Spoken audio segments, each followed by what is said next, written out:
An abused little girl stood barefoot on a freezing porch, while the whole town looked away. She thought no one would ever save her until a quiet millionaire stopped walking, stepped between her and danger, and made one decision that would change both of their lives forever. In Briar Glen, Vermont, autumn always arrived quietly. Maple trees lining the narrow streets turned from green to shades of copper and gold, their leaves drifting across sidewalks where neighbors greeted each other with coffee and small talk before work. From the outside, it looked like the kind of town where nothing truly terrible could happen. But every town has one house people avoid looking at too closely. At the end of Alder Street stood a small blue house with peeling paint and crooked wooden steps. The porch sagged slightly, and empty bottles sometimes rolled against the railing when the wind blew hard enough. Children walking to school learned to cross the street instead of passing in front of it. Inside that house lived 9-year-old Elara Quinn. For Elara, mornings were not peaceful. They were careful. She woke before sunrise every day, not because she wanted to, but because she had learned that listening could mean survival. The sound of her mother's footsteps could signal anything: anger shouting, or the sharp crack of something thrown against a wall. That Tuesday morning, the air carried the first real chill of fall.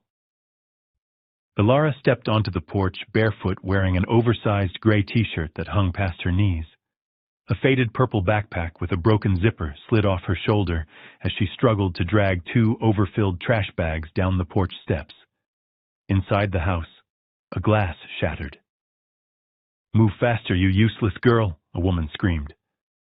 A green bottle flew through the open door and smashed against the railing beside Elara. She flinched, dropping the trash bag as garbage spilled across the wood. But she didn't cry. Instead, she knelt down quickly and gathered the mess with small, practiced hands. Because crying, she had learned long ago, only made things worse. At exactly 6:08 that same morning, Rowan Mercer turned onto Alder Street during his daily walk.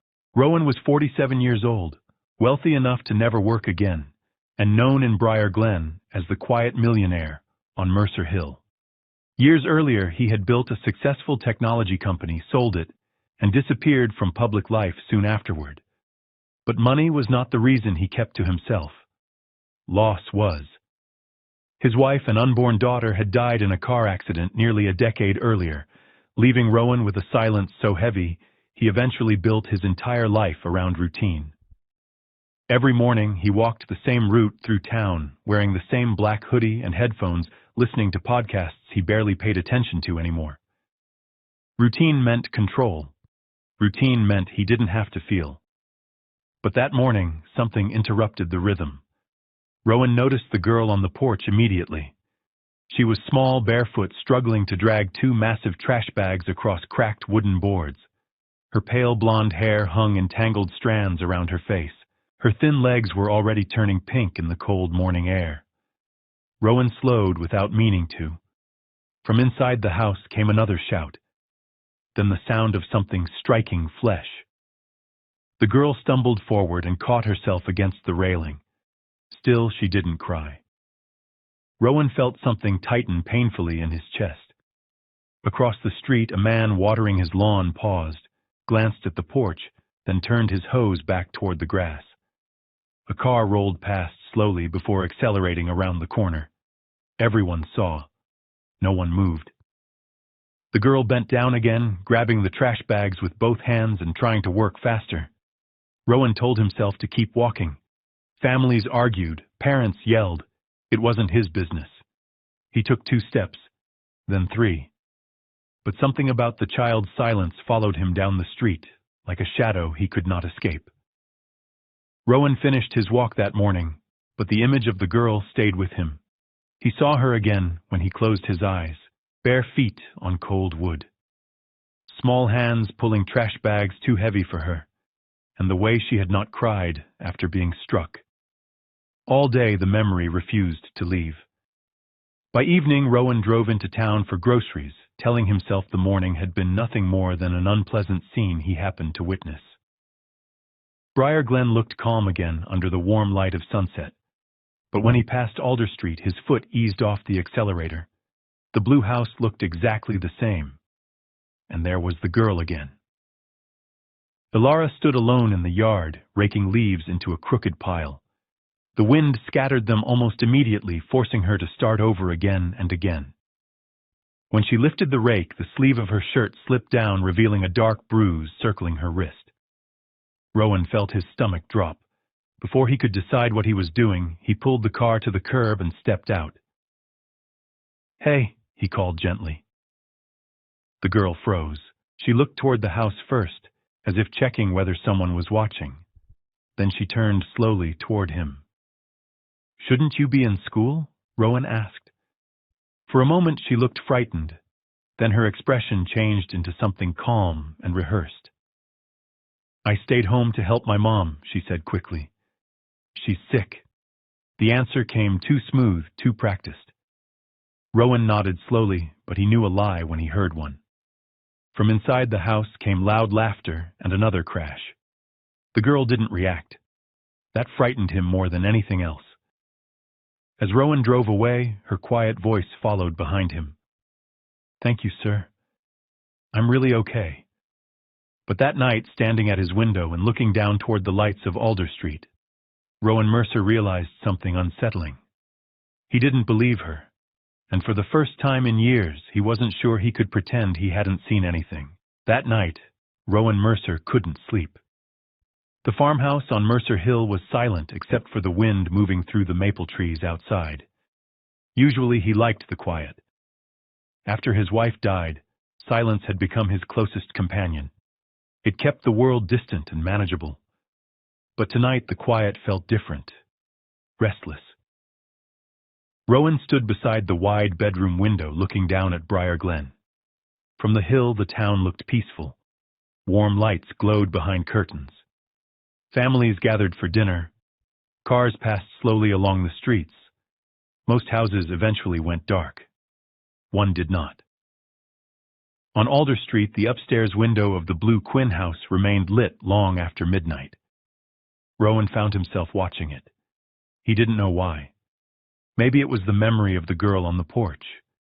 Maybe it was the bruise on her wrist. Maybe it was the way she had said, "I'm really okay," in a voice that sounded anything but. The wind picked up, brushing branches against the glass. Rowan was about to step away when movement caught his eye. The front door of the Quinn house suddenly burst open. A small figure ran outside. Ilara. She was barefoot again, clutching a black trash bag against her chest like a shield. Rain had begun falling thin at first, then harder, splashing across the pavement. Thunder rolled in the distance. Ilara ran to the curb and stopped. For a moment she just stood there, shaking in the storm. Then a voice screamed from inside the house. The door slammed open again. Ilara hesitated. Slowly she walked back inside. The door closed behind her. The street returned to silence. Rowan stayed at the window long after the rain softened, and for the first time in years he felt something he had spent a decade trying to avoid: responsibility. The next afternoon, Rowan tried to forget what he had seen. He answered emails, reviewed documents for one of the companies he still advised, and walked through his quiet house as if routine alone could erase the images in his mind. It didn't work. By early evening, he drove into town. The sky hung low and gray after the storm, and the streets of Briar Glen smelled of wet leaves and cold pavement. Rowan stopped at the small corner store on Oak Avenue to buy tea and batteries, things he didn't really need. The bell above the door jingled as he stepped inside, and then he heard her voice. "I think I have enough." Ilara stood at the counter on tiptoe, pushing a small pile of coins toward the cashier with both hands. Beside the coins sat a loaf of bread and a tiny carton of milk. The cashier, an older man named Lou, who had worked there for decades, cleared his throat gently. "Sweetheart, you're still short." Ilara looked down at the coins, counting them again quickly. Before she could speak, the door behind her slammed open. Cheryl Quinn staggered into the store, rain dripping from her hair. A bottle stuck out from the top of the paper bag in her hand. "I said vodka," she barked loudly, "not milk." Ilara's shoulders stiffened. They didn't have the kind you like, she said softly. Cheryl laughed harshly. Oh, now you're making decisions. She grabbed the bread from the counter and tossed it aside. We don't need this. And you don't need to eat. The milk slipped from Ilara's hands and burst open on the floor. White liquid spread across the tiles. Ilara whispered desperately, Please don't make me go home yet. I'll be good. And that was the moment Rowan Mercer stopped being a man who walked past other people's problems. The entire store went quiet. 2 customers near the snack aisle pretended to study the shelves. Lou stood frozen behind the register. Everyone had heard the girl's plea, but no one moved. Cheryl grabbed Ilara's arm and yanked her toward the door. You think anyone wants you? She hissed. You're mine. Ilara slipped on the spilled milk and fell hard on her knee. The sound echoed through the store. Something inside Rowan snapped. Before he even realized what he was doing, he stepped forward and stood directly in front of the exit. That's enough. Cheryl stopped. She squinted at him, confused. Move. Rowan didn't. Behind her, Ilara pushed herself off the floor, slowly, one hand clutching her knee. Her eyes were wide, full of fear and something else. Hope. She's my daughter, Cheryl snapped. I can take her wherever I want. Rowan's voice remained calm. Not like this. Cheryl stepped closer, anger flashing across her face. And who do you think you are? Rowan held her stare. Someone who saw what everyone else keeps pretending not to. Lou finally found his voice. Maybe we should call Officer Holloway. Rowan pulled his phone from his pocket. Yes, he said quietly. Call him. Outside, thunder rolled again over Briar Glen. Cheryl cursed and shoved past a display rack toward the side door, shouting threats as she stormed out into the evening rain. But Ilara didn't watch her leave. She was too busy gripping Rowan's sleeve with both trembling hands. And Rowan knew something important in that moment. The line he had spent years refusing to cross had disappeared. There was no walking away anymore. The sirens arrived 10 minutes later. To Ilara, it felt much longer. She sat in the tiny break room behind the store counter, legs dangling from a plastic chair that squeaked every time she shifted. Lou had wrapped a thin blanket around her shoulders and placed a paper cup of hot chocolate in her hands, though the steam curling upward made her nervous, like something alive. Across the room, Rowan Mercer leaned quietly against the counter. He kept a careful distance, not wanting to frighten her. Outside the thin wall of the break room, voices moved through the store. Officer Grant Holloway had arrived and was speaking with the cashier. Other customers were giving statements describing the spilled milk, the shouting, the way the girl had begged not to go home. Ilara stared at the hot chocolate. Her fingers trembled slightly. She just gets mad sometimes, she whispered suddenly. Rowan looked up. It's my fault a lot. Ilara continued quickly, as if repeating something she had practiced many times. I forget things. I mess stuff up. Rowan crossed the room slowly and sat in the chair opposite her. No, he said gently. Getting mad is one thing. Hurting you is another. Ilara didn't answer. She lifted the cup and took a small sip, hiding half her face behind it. Her eyes stayed fixed on the table. Then, after a long moment, she glanced up at Rowan with quiet curiosity. Why do you live in that big house alone? The question caught him off guard. He exhaled slowly. I didn't always live there alone. Ilara waited patiently. Rowan swallowed.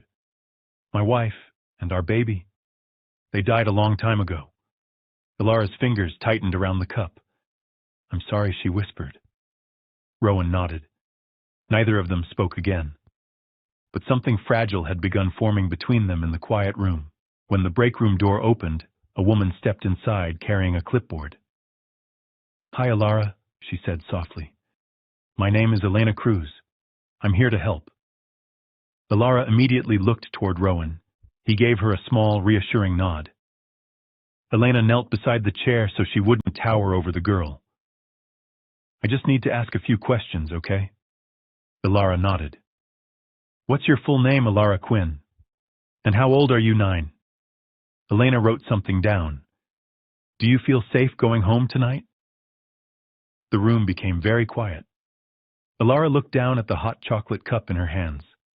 Her fingers slowly tightened around the paper rim. Then she shook her head. No. Elena's expression softened. Okay, she said gently. Thank you for telling me the truth. A few minutes later, she stepped outside with Rowan. The evening air smelled of rain and wet pavement. Officer Holloway leaned against his patrol car, writing notes. She'll be placed in emergency foster care tonight, Elena explained quietly. It's the safest option for now. Rowan glanced back through the store window.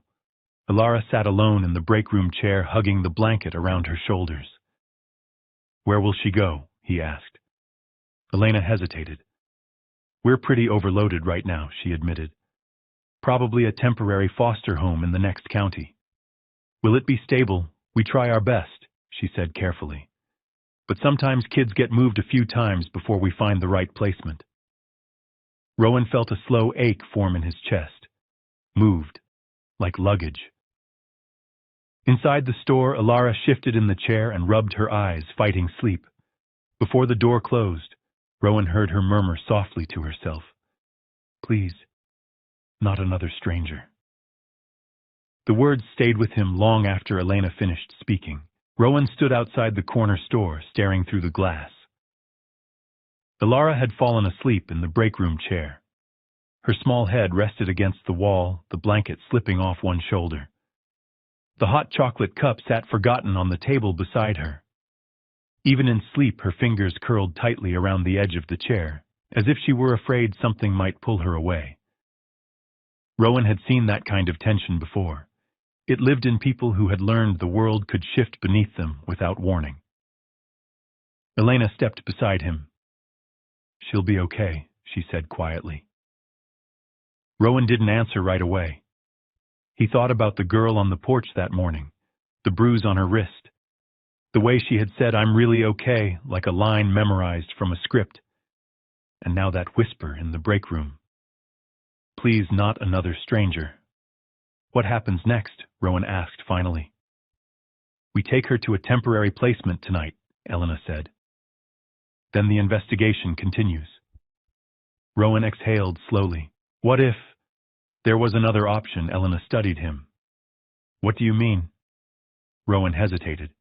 He had spent years avoiding responsibility for anyone except himself. His life was quiet, controlled, safe. But the image of that small girl sleeping in the chair made something inside him shift. I have space, he said. Elena raised an eyebrow. A lot of space. Mr. Mercer, she said carefully, emergency fostering isn't something people usually volunteer for overnight. I know. There will be background checks, court hearings, inspections. I understand. Elena looked at him for a long moment. Why would you do this? Rowan glanced through the window again. Ilara stirred slightly in her sleep. Because he said quietly, someone should have done it sooner.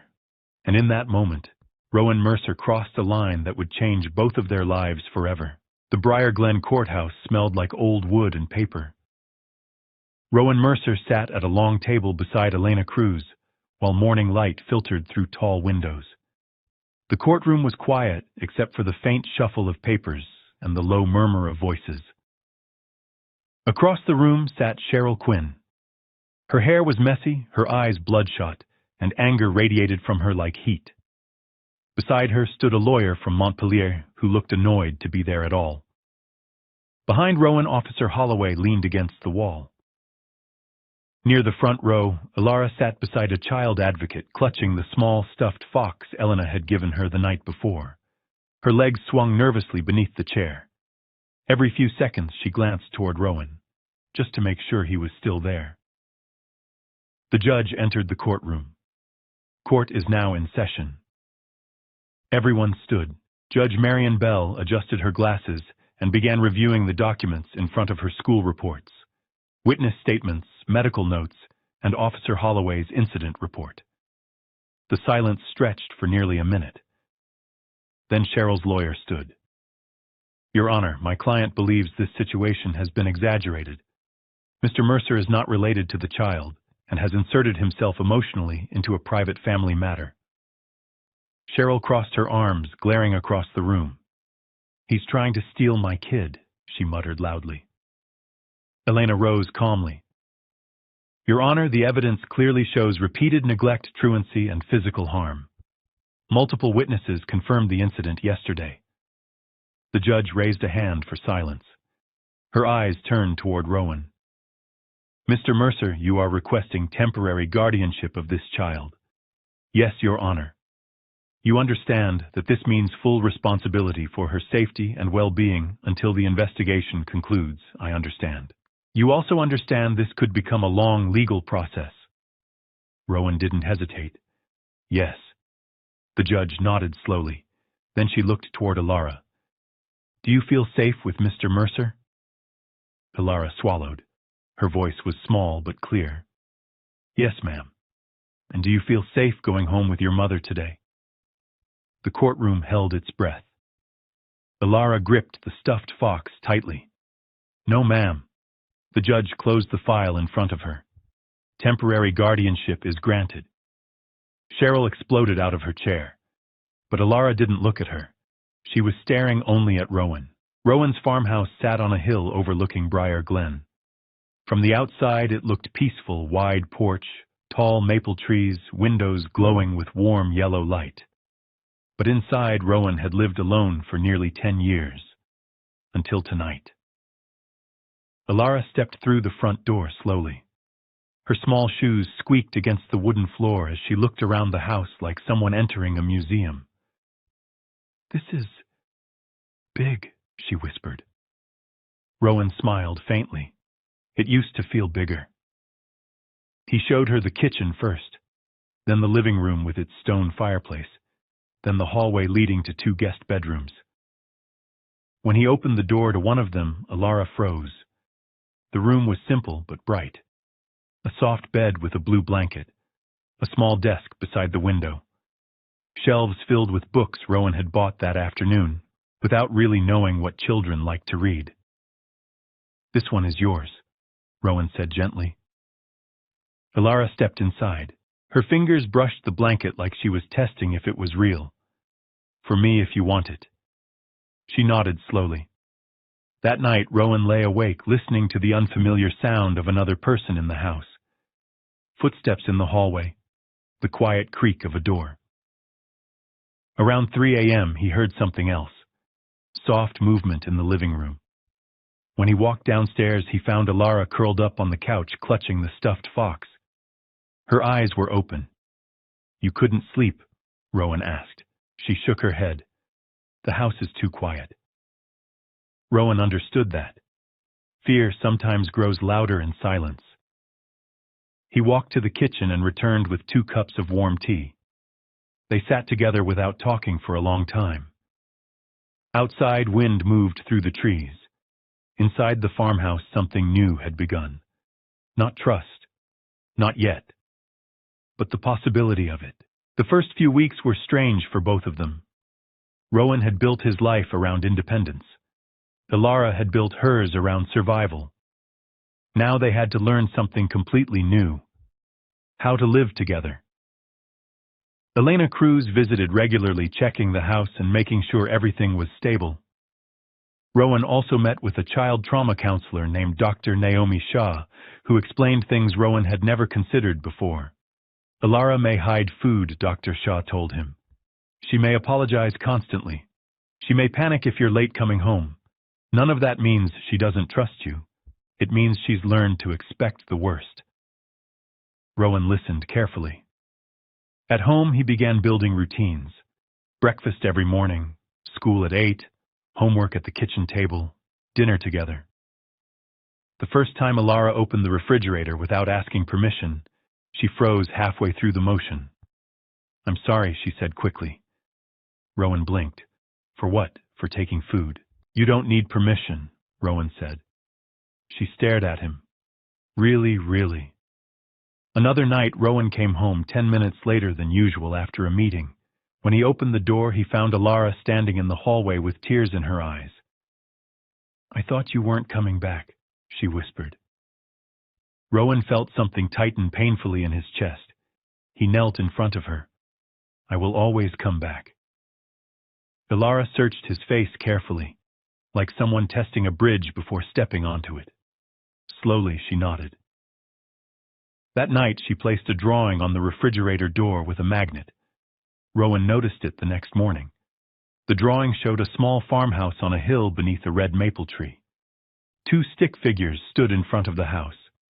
Above them, written in uneven letters, were two simple words, "My home."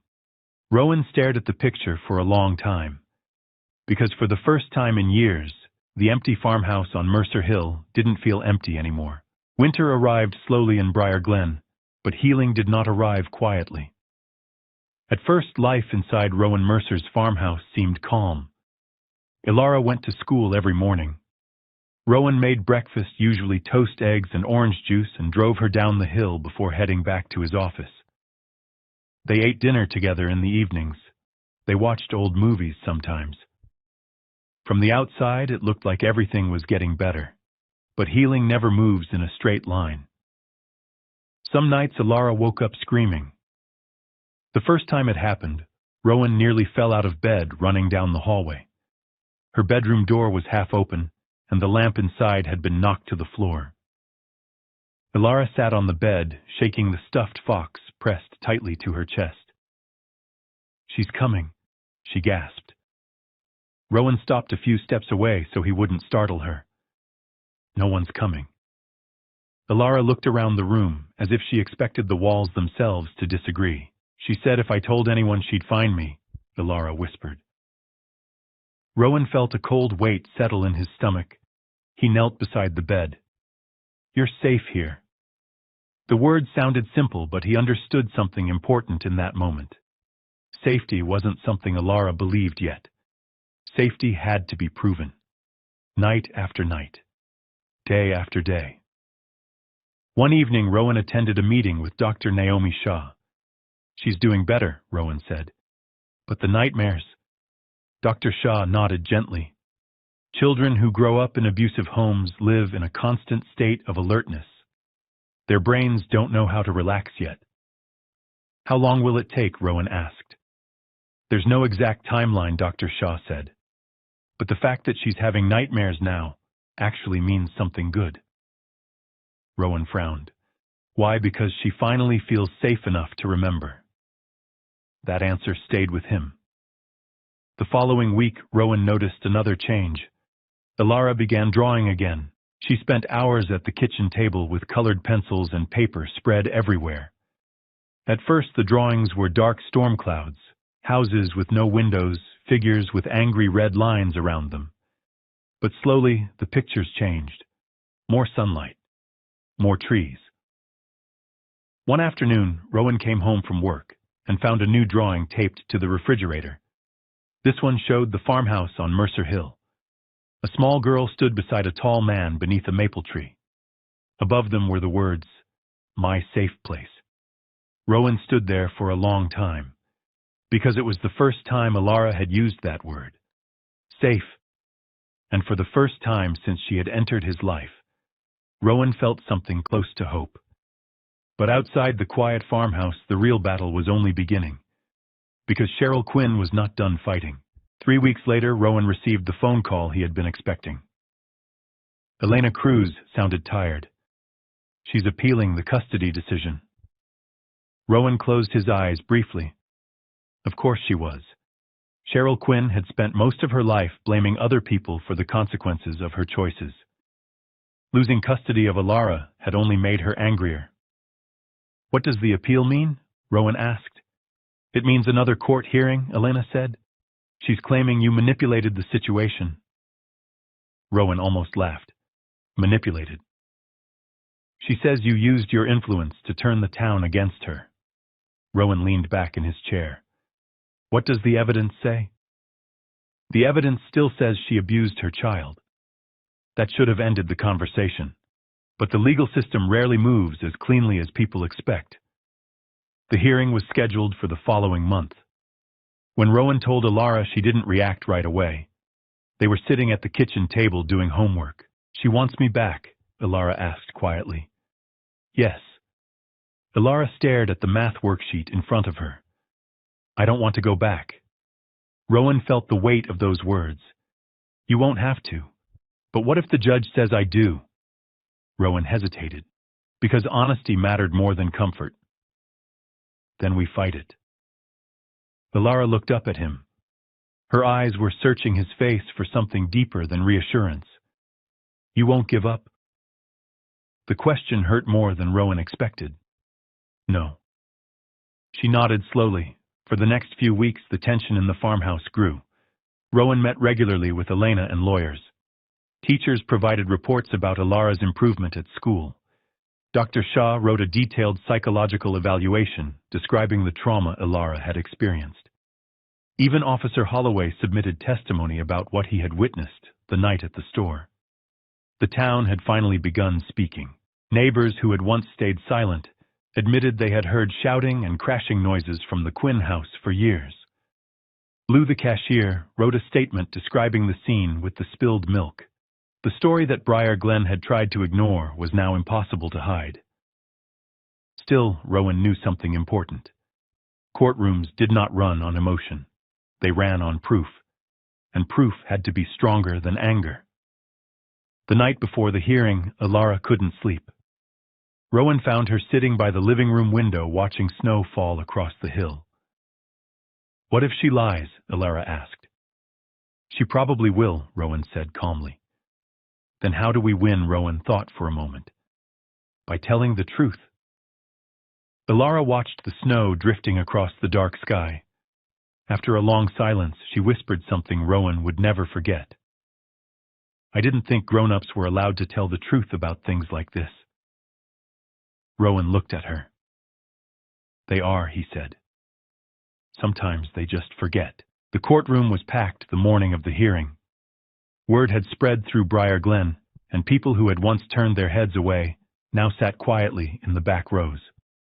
Cheryl Quinn entered with her lawyer, her expression full of anger and determination. She pointed at Rowan immediately. "He stole my child," she said loudly. The judge silenced her quickly. The hearing lasted nearly 3 hours. Witness after witness spoke. Lou described the night in the store. Officer Holloway explained the police report. Elena Cruz presented the CPS investigation. Dr. Shah outlined the psychological damage Alara had suffered. Finally, the judge looked toward Rowan. "Mr. Mercer, why did you step in that night?" Rowan stood. He could feel dozens of eyes on him. "I saw a child who needed help," he said simply. That's all. Rowan hesitated. Then he added something he hadn't planned to say. "I also saw a town that had looked away for too long." The courtroom went quiet. The judge turned toward Alara. "Do you wish to say anything?" Alara looked terrified, but she stood anyway. Her voice trembled at first. "My mom says I'm a burden," she said softly. Cheryl rolled her eyes, but Alara kept going. "Mr. Mercer never says that." The courtroom remained silent. "He makes breakfast every morning," Alara continued. "And he waits for me to get on the school bus." Her hands were shaking now. "But the biggest thing—" She swallowed. "The biggest thing is he comes home every night." Rowan felt his throat tighten, because Alara had just described something he had never considered heroic. Consistency. The judge closed the file in front of her. When she finally spoke, her voice was calm but firm. "Permanent guardianship of Alara Quinn will remain with Rowan Mercer." Cheryl shouted in protest, but Alara didn't hear her. She was already running across the courtroom. When she reached Rowan, she hugged him tightly, and for the first time since the night he saw her on that porch, Alara Quinn cried. Not from fear, from relief. After the final court ruling, winter slowly loosened its grip on Briar Glen. Snow melted along the sidewalks, revealing damp grass and the first stubborn shoots of spring pushing through the soil. Life in the town began to move forward again. Cars returning to the streets earlier in the morning, children riding bikes after school, neighbors standing on porches talking about the warmer days ahead. Inside the farmhouse on Mercer Hill, life moved forward too. But it didn't happen in dramatic moments. It happened in quiet ones. The first ordinary miracle came one Saturday morning. Rowan woke up to the sound of music. Not loud music, just a soft humming drifting down the hallway. At first he thought it was coming from the radio in the kitchen, but when he stepped out of his bedroom, he realized the sound was coming from Alara's room. She was singing, not a real song, just a tune she seemed to be inventing while she worked on something. Rowan stood in the hallway for a moment listening. When Alara had first arrived at the farmhouse, silence followed her everywhere. She moved quietly, spoke carefully, and often looked like she expected someone to yell at her for existing. Now she was humming. It was a small change, but Rowan knew how big it really was. Later that morning, he found her sitting on the floor in the living room, surrounded by colored pencils and paper. Sunlight from the large windows spilled across the rug, lighting up the mess of drawings scattered around her. "What are you working on?" Rowan asked. Alara looked up, slightly embarrassed. "Just stuff." Rowan picked up one of the drawings. It showed a large tree on top of a hill with a small house beneath it. Two stick figures stood in front of the house. One was tall with dark hair. The other was smaller, wearing a purple sweater. Rowan recognized the place immediately. "That's Mercer Hill," he said. Alara nodded. "I like it there." Rowan sat down across from her. "You know something," he said. "What I like it there, too." Alara smiled faintly. That afternoon, Rowan took her into town to buy groceries. At the store, a few people recognized them and nodded politely. Others offered quiet smiles. A month earlier, Rowan might have noticed the attention and felt uncomfortable. But now he was too focused on something else. Alara was choosing cereal, very seriously. She studied the shelves for nearly 2 minutes before finally selecting a brightly colored box. "Is this okay?" she asked. Rowan looked at the cereal box. "It's your breakfast," he said. "You get to decide." Alara hesitated. "You mean every day, every day?" She held the box for a moment as if it were something precious. Then she placed it in the cart. Later that evening, they cooked dinner together. Rowan handled the stove while Alara carefully set the table. She lined up the plates and silverware with almost military precision. "You don't have to be that careful," Rowan said gently. Alara paused. "I'm used to it." Rowan nodded. Habits built from fear didn't disappear overnight, but they could change. After dinner, they washed dishes together. Rowan dried while Alara stacked plates in the cabinet. When they finished, Alara stood in the kitchen doorway watching him. "Can I ask something?" she said. "Of course." She looked nervous suddenly. "What happens if I mess up again?" Rowan frowned slightly. "What do you mean, like, if I forget chores or break something or get bad grades?" Rowan leaned against the counter. "Alara," he said quietly, "that's called being a kid." She studied his face carefully, as if trying to determine whether he was joking. "And you won't get mad. I might get annoyed," Rowan admitted. "But I won't stop caring about you." Alara absorbed that slowly. Because it was a new concept.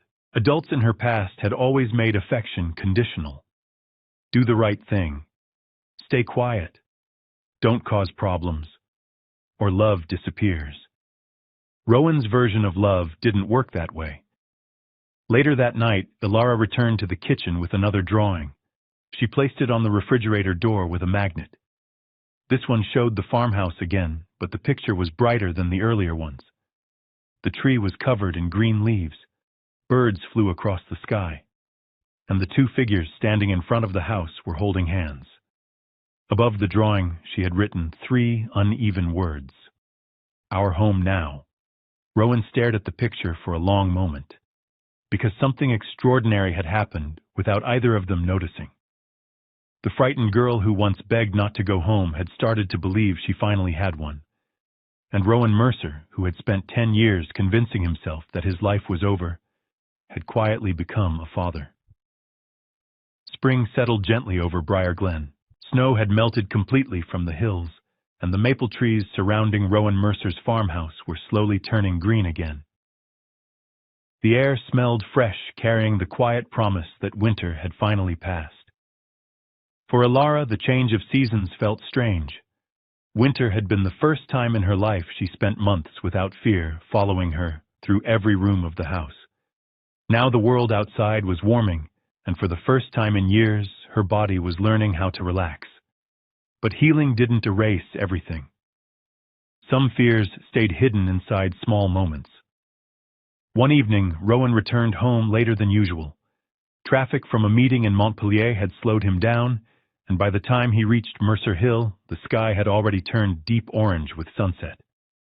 When he opened the front door, the house was quiet. Too quiet. "Alara," he called. No answer.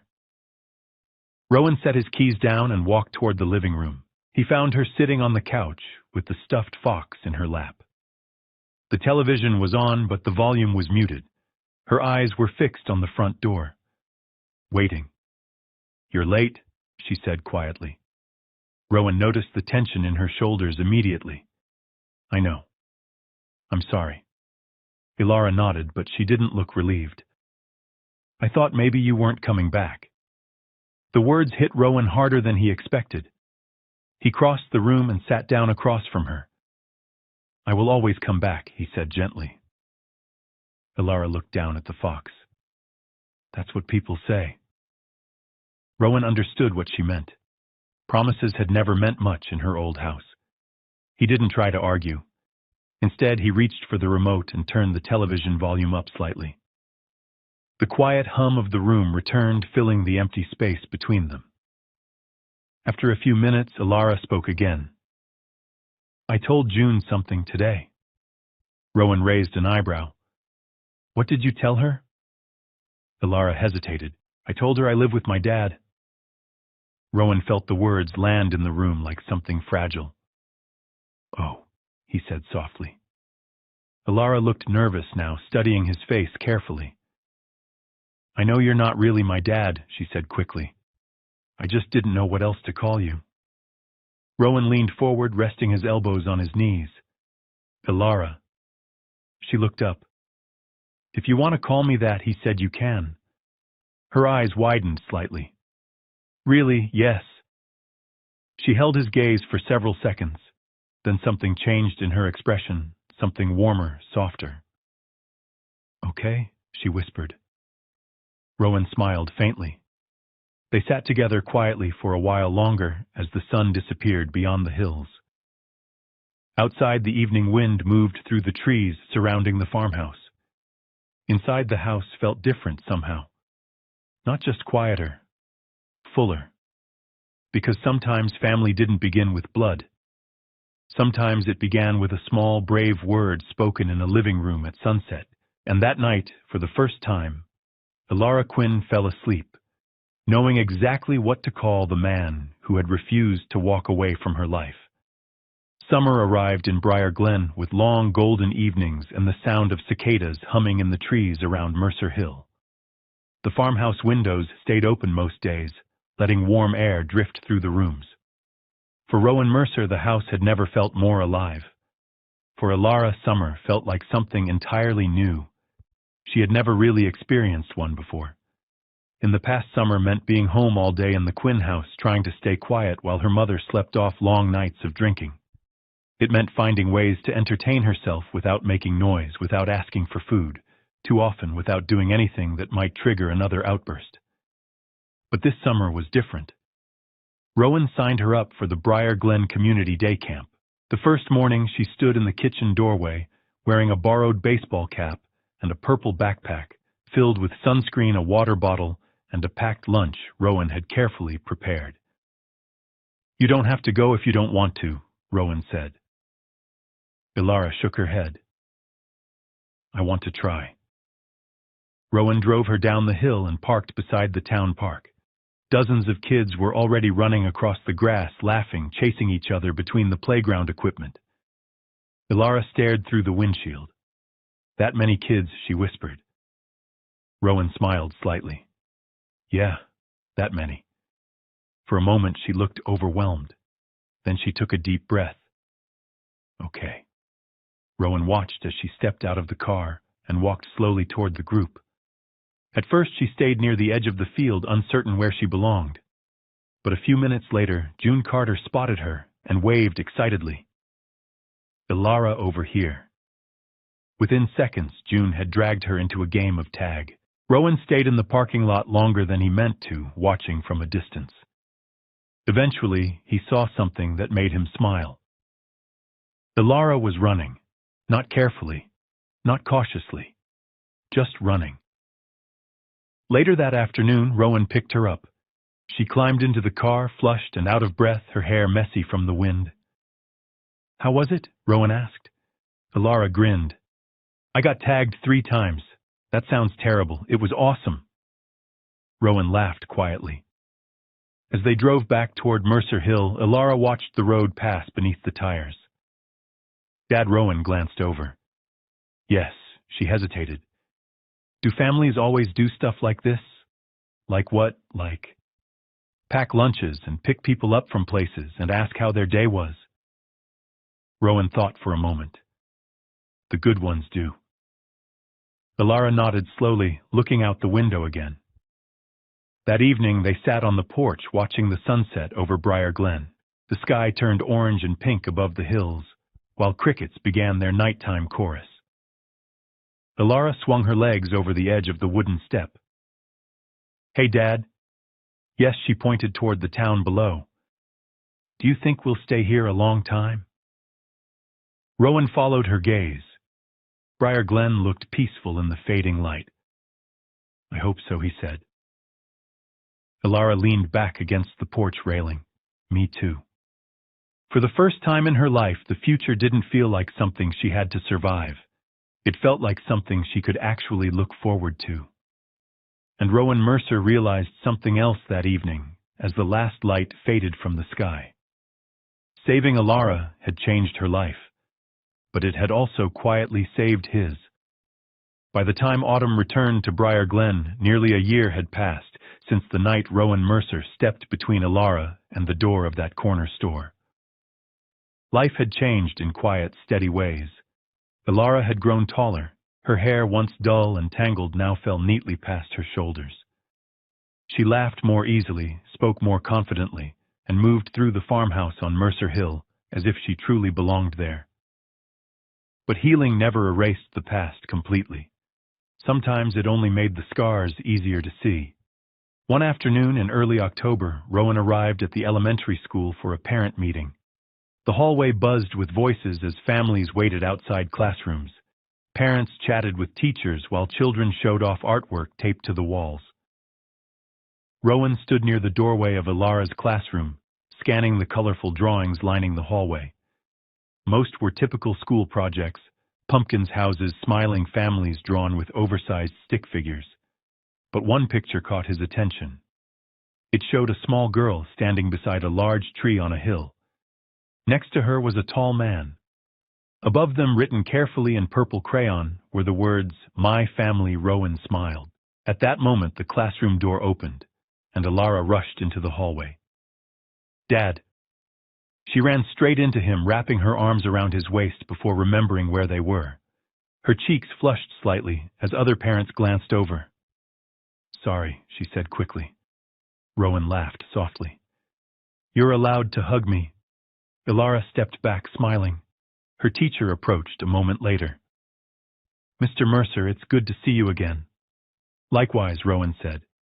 The teacher lowered her voice slightly. "Ilara has been doing wonderfully this year. Her grades are strong and she participates in class discussions now." Rowan nodded. "That's good to hear. But there's something else I wanted to mention." The teacher glanced toward Ilara, who was showing June one of the classroom posters.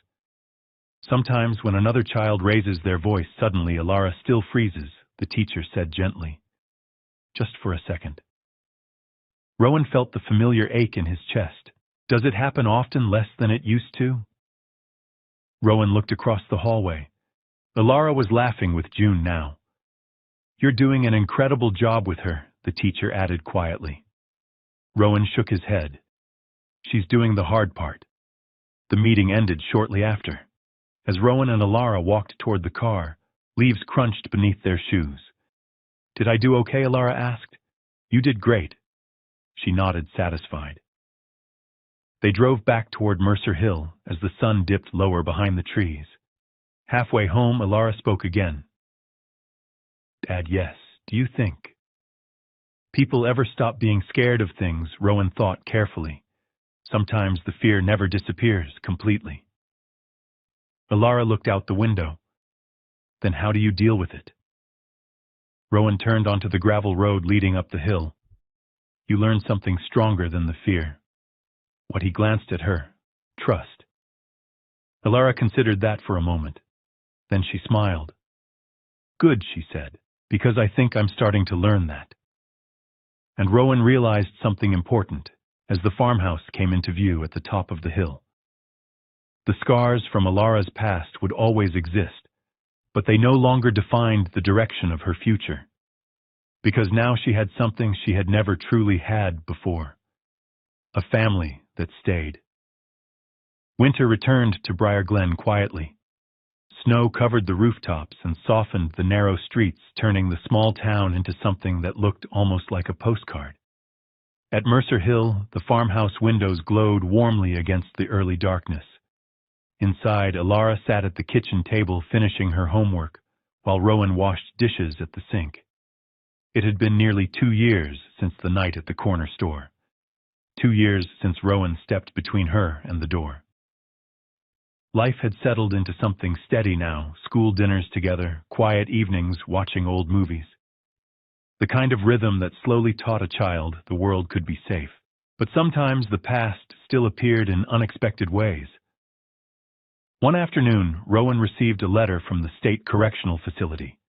Cheryl Quinn had requested permission to write to her daughter. Rowan sat at the kitchen table holding the envelope for a long time.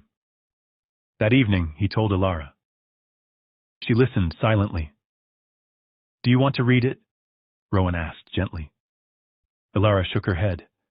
No. You don't have to decide right now. I already decided. She looked out the window toward the snow-covered hill. I spent a long time wishing she would change, Alara said quietly. But I don't need that anymore. Rowan studied her carefully. Are you sure? Alara turned back toward him. Yes. She walked across the kitchen and wrapped her arms around him. I already have the parent I need. Rowan closed his eyes for a moment. Outside, snow drifted quietly through the night.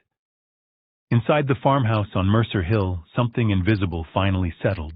For the first time since the day she ran barefoot into the rain, Alara Quinn stopped waiting for the past to return.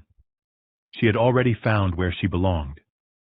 10 years later, Briar Glen looked much the same.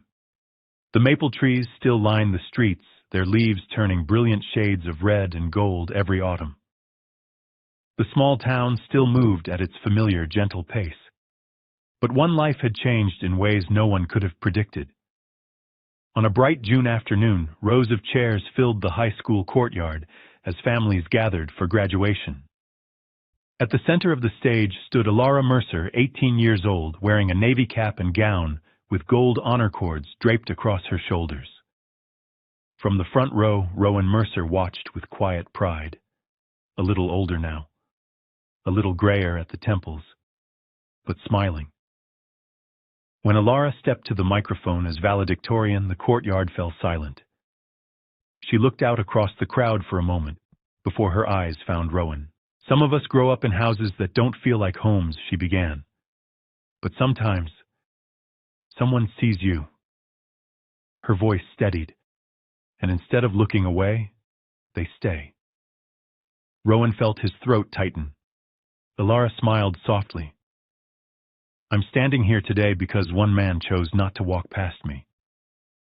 Later, beneath the same maple trees that had watched their story begin, Alara hugged him tightly. We did it, Dad, she whispered. Rowan smiled. No, he said gently. You did. Did this story touch your heart? Let us know how you felt. Rate it from 1 to 10 in the comments below if it moved. You please like, share, and subscribe to support the channel. Don't forget to tap the bell so you never miss our next heartfelt story. Click the end screen to watch more emotional journeys. See you in the next one.